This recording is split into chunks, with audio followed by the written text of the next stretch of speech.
तो यदि विश्वामित्र जी को प्रणाम करके आ गए हैं तो धनुष के पास जाकर कौन से गुरु जी को प्रणाम किए? बोलिए। अयोध्या में बैठे गुरु जी वशिष्ठ जी को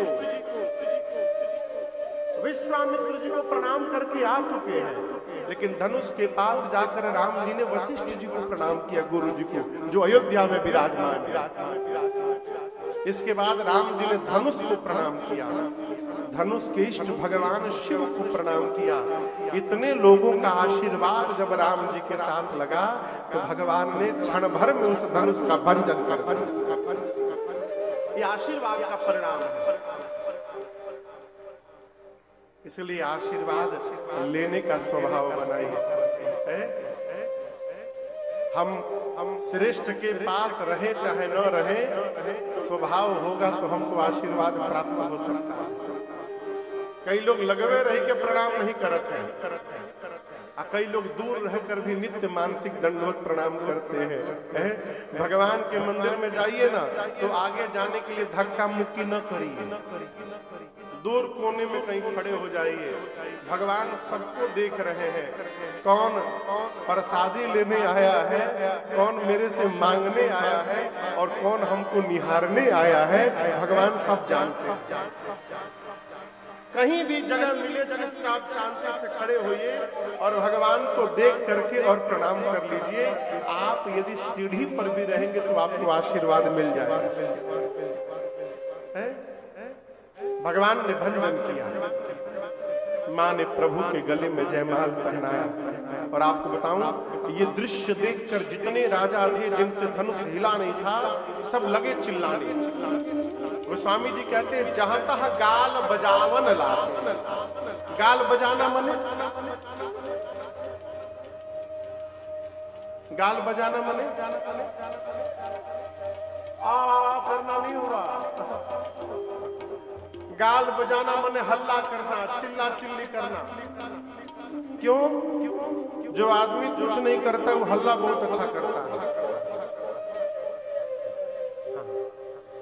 आप किसी कार्यक्रम में भी देखिएगा, जो आदमी कोई काम नहीं करता वो सबको ऑर्डर देता है, पानी लाओ, सब्जी लाओ, चावल लाओ, झुंडे हल्ला करता है। एक जगह हम लोग कथा गा रहे थे तो जितने व्यवस्था वाले लोग थे वही हल्ला करते थे। श्रोता कोई हल्ला ना करे, वो सब चिल्लाए, कोई हल्ला नहीं करेगा। लाइन से खड़े हो जाए, सब चिल्लाए, कोई हल्ला नहीं करेगा। सभी राजा चिल्लाने लगे। अरे ये कौन सी बात हो गई? केवल धनुष तोड़ने से विवाह कैसे हो सकता है? हमारे रहते इस कन्या से विवाह कोई और कर जाए, हम होने नहीं देंगे। एक राजा ने कहा, एक काम करो, बंदी बना लो दोनों राजकुमारों को, पकड़ो मारो। एक राजा ने कहा, यदि जनक जी सहायता, और मजे की बात देखिए, उठ कोई नहीं रहा, सब बैठे हैं, बैठ के सब बोल रहे हैं, पकड़ लो दोनों को। तो बगल वाला दूसरे से, जाओ जाओ जल्दी जाओ पकड़ लो, तो अपने कोई नहीं उठ रहा है। एक राजा ने बोला कि यदि जनक जी सहायता कर दे तो हम दोनों को अभी बंदी बना दें। अरे जनक जी काहे सहायता करेंगे भाई?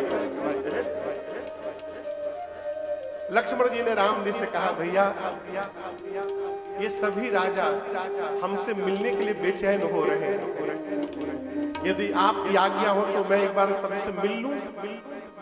राम जी बोले, चुपे रहो, इन राजाओं को शांत करने के लिए एक बाबा जी आ रहे हैं, he is on the way. Dehradun traffic में फंसे हुए हैं, बस थोड़ी देर में सेला कोई पहुंचेंगे। अभी सभी राजा अपने आप शांत हो जाएंगे। शांत रहो, और ठीक थोड़ी देर बाद अभी जो प्रारंभ में हमने और आपने चौपाई गाई है, ते ही अवसर सुनी शिव धनु भंगा,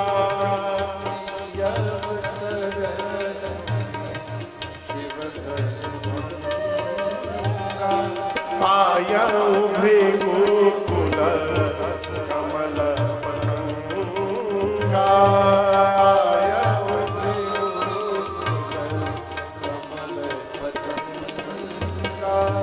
देखी महीप सकल सकुचाने,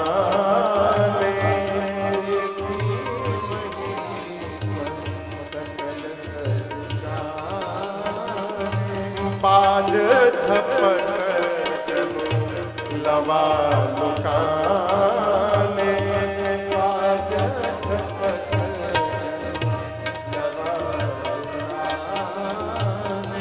गौर शरीरा भूति भल भ्राजा, गौर शरीरा भूति भल भ्राजा, काल विशाल कुंड विराजा, भाल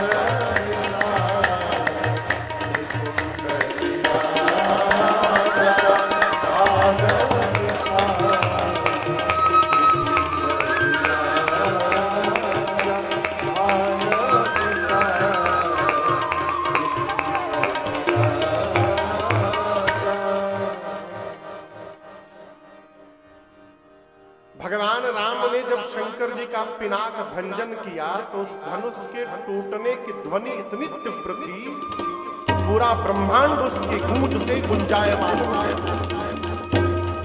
और आपको बताऊं, श्री परशुराम जी, नाम सुने हैं ना आप लोग? परशुराम जी ही ये धनुष जनक जी के घर में रखे थे। बोले थे कि जनक जी ये धनुष मेरी अमानत है, आप कुछ दिन रखिए, बाद में हम लेकर के जाएंगे। अब हम अपने घर में अपन गाड़ी रख के जाएं और आप उसको गिरवी रख देंगे? नहीं रख सकते ना।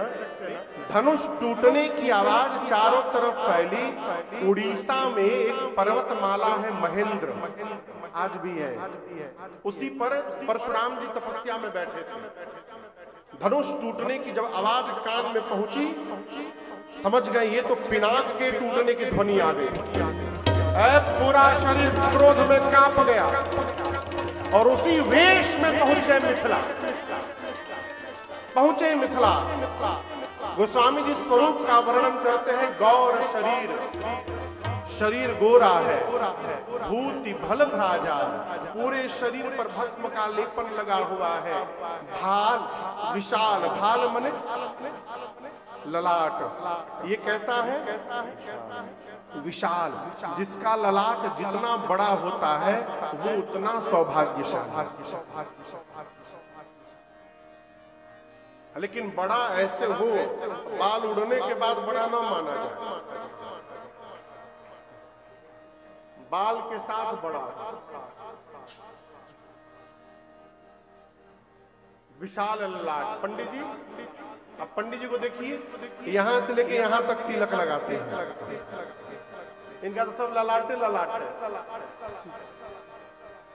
जिसका जितना बड़ा ललाट वो दिखाई देना चाहिए।